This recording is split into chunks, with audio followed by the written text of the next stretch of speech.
Hopefully you watched the previous video that dealt with how to pick a marketing track. So now this one's going to deal with, okay, you've picked a area or track of interest and which courses should you take. So the first step, and I'm going to address this for MS marketing students, but this also applies again to those in other degree plans like the MBA here at our School of Business, where you can take marketing electives if you choose not to do a dual degree with the MS in marketing. For all students, what I always recommend as a starting point is see if you have deficiencies and you haven't taken some of these courses that were not waived. So MS marketing students perhaps have waived some of these core courses like the marketing management or the market research. Or non-MS marketing students like MBA students who perhaps aren't required to take market research or consumer behavior.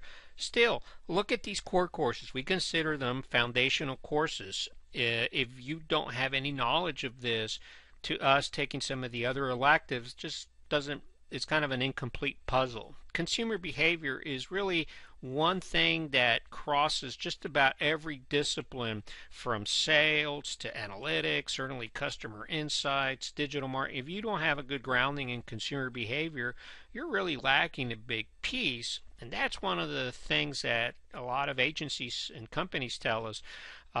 These prospects with the background in statistics, econometrics, etc., are really good in creating the models, but they just don't understand consumer behavior. They don't ask the right questions and they cannot connect the dots. So always start here. If you're MS marketing, definitely what I recommend is that in your first semester you focus on taking these first 3 courses, which is marketing management, the statistics course, and the market research. Other courses like the consumer behavior and the capstone you probably want to take in your second, third semester. I would say the capstone or competitive marketing strategy, you take those in your last semester because really it's going to put all the pieces together, and you really should go in there after taking certainly all the core courses but a lot of other electives. It'll help you understand and appreciate everything coming together. So this is kind of the step 1 in picking courses. The next step is you've identified the tracks, and this doesn't include all our tracks. Just in the interest of time, you can see the degree plan for yourself. I don't have the advertising and branding, business development one here, etc. But all our tracks have core courses for that track. So the degree plan has core courses, but then every track then has further core courses, and these we consider foundational courses if you want to be in a specific area, say digital marketing or product management. They may change slightly year to year as we change and update the catalog, add new courses, remove other courses, etc. So this is from our latest degree plan from fall 2019, so just kind of keep that in mind.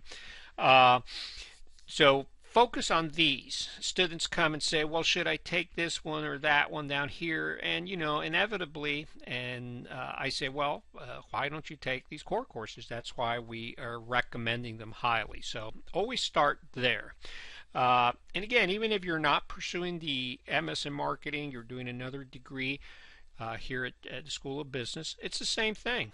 First, look at our core courses for our degree plan, the consumer behavior, market research, and then after you decide you do or you don't want to take them, then you should consider these core courses. That would be what we would tell you if you asked us in person. We would say exactly the same thing. The one track that's different is this marketing management, because it doesn't have core courses, because as I mentioned earlier, it's basically you create your own menu of courses, and basically this is ideal for MBA students that want to do a dual MS marketing. and maybe want to have a focus on digital and product management, students like that. So they can pick and choose courses from here. Maybe they'll take these three and then these three in that specific example. Okay, so that one is really more do it yourself, leverage different tracks, look at skill gaps, things of that nature. But for everybody else, most everybody else kind of falls in these buckets that they want to pursue: marketing analytics, product management, etc. So this is step 2, what you should be looking at. Now, one thing you should always also consider is just kind of from a planning point of view, look at when a specific course is going to be offered or not. So we have in our program, we have a sheet that we send out, usually 3 semesters out, telling you what courses are going to be offered in one semester. So you look at this, and perhaps you were thinking of taking new product development in the summer. This helps you see, no, you probably want to take it in the spring because it's not offered summer or fall. Okay, so that's what this is really helpful with. All the core courses, which are really these here that we see listed here, are offered just about every semester. So use this for planning purposes. Oops, sorry, kind of skipped around. The other thing that you really just have to do, and I'll address this at the end, unfortunately some students just don't want to make this effort, and really it's just something you have to do if you're serious about changing your and improving your career trajectory. There's nobody that can do it for you. If that's the case, well, I'll address that at the end of this presentation. But we really suggest that you do some research of more specific job descriptions. You network with industry professional organizations. We talk about this in our orientation, and also look at specific skills for very specific job titles. And I'll show you what I mean in the next couple of slides. But one of the things that we have here at the School of Management is, if you go to the website, there's a blog link, and not really organized very well. The formatting has also been kind of changed. We had some nice tables so it was easier to read, but those things were changed. But if you enter the search term marketing, it should pull up a lot of very, very specific detailed articles that talk about, okay, for social media marketing or for marketing automation, what are the number of jobs, what are the pay, what are the specific skills, and we map them to our courses. Okay, so in marketing automation, there's a course that deals with campaign management and marketing automation, so obviously that would be a shoe-in, and it kind of makes you aware of what other courses are important for a specific job based on the skills that are most asked. So definitely this is a starting point for you to look at. Obviously you don't have to read all of them, just the areas that are of interest to you. So here's an example from those blog articles or posts. We cross-reference top skills to different job areas. So for example, this is one that was done for web analytics. So we tell you, you know, here are the top skills mentioned by at least 10 major companies with this job title posting. Customer behavior, well, obviously consumer behavior would be a definite course you need to take.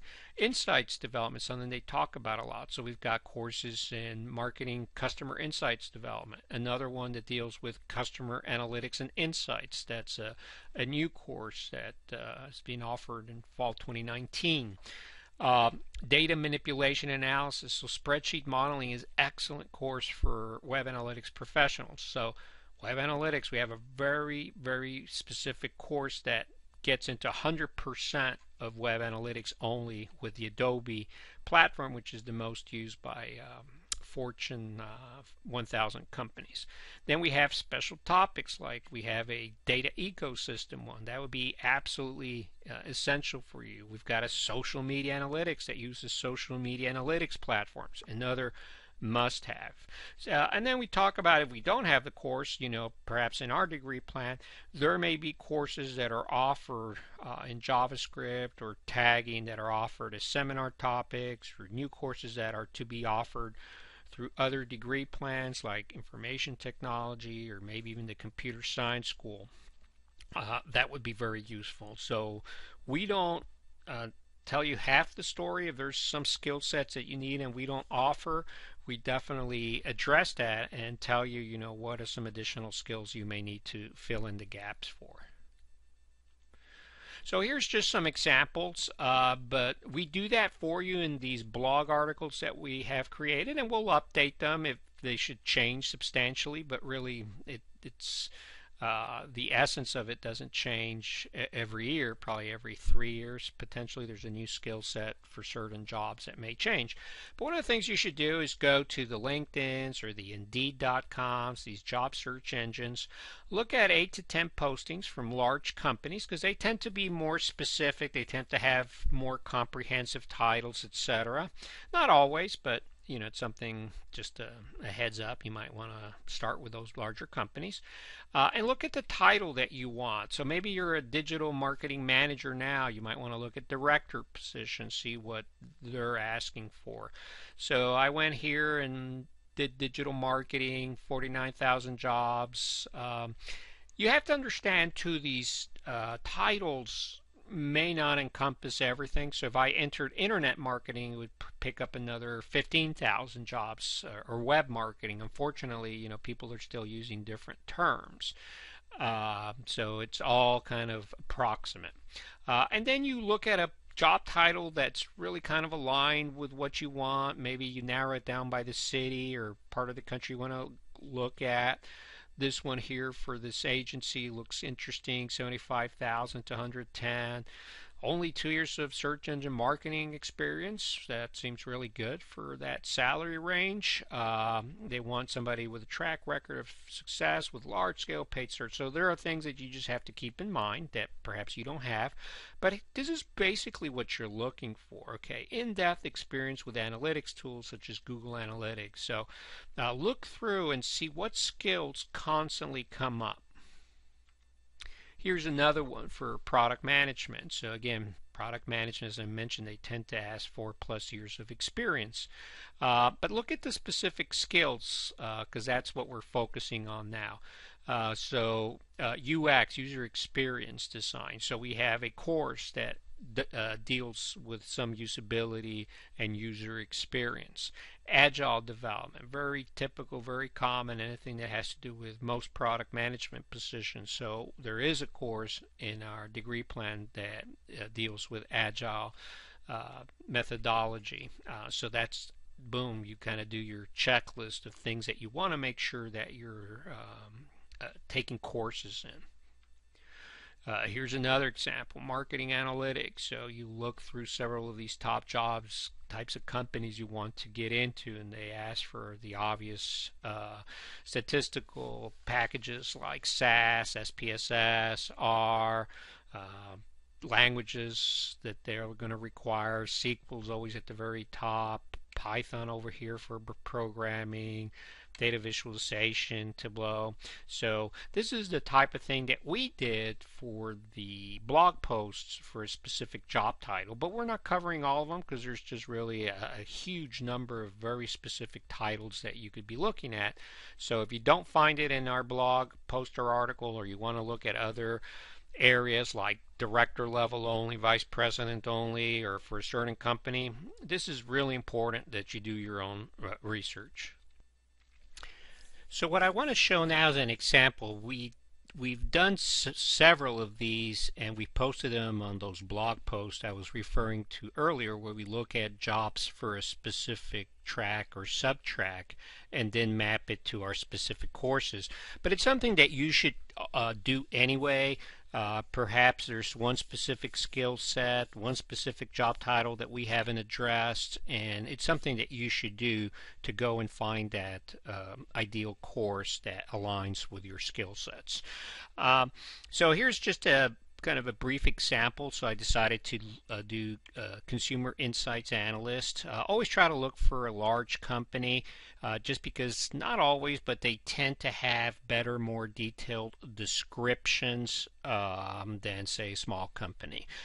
So in this example, I didn't highlight it here, but they ask for being knowledgeable of statistical software like SPSS, SAS, R.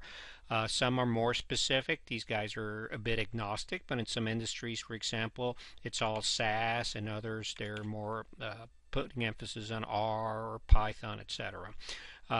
Then data analysis skills, critical thinking is something that comes up over and over and over again above and beyond the analytics. Project management skills, data visualization, and then you look at a course that is relevant. So we have certain courses where by track it should kind of align with a specific area. Some courses pretty much tell you in the title or the course description if it's about insights, as in this example. Look at the syllabi, pull up the syllabi, and look at if they have some of these components. So we have here critical thinking, data visualization. In the customer insights, they talk about specific techniques that are being used, etc. So this course is really heavy, obviously, in the insights that will align very perfectly with that. Now, sometimes you want to look into more depth. So if you have questions about it, look at the books that are being recommended. Usually on Amazon today, you will find a table of contents and sample chapters so that you can go and look at.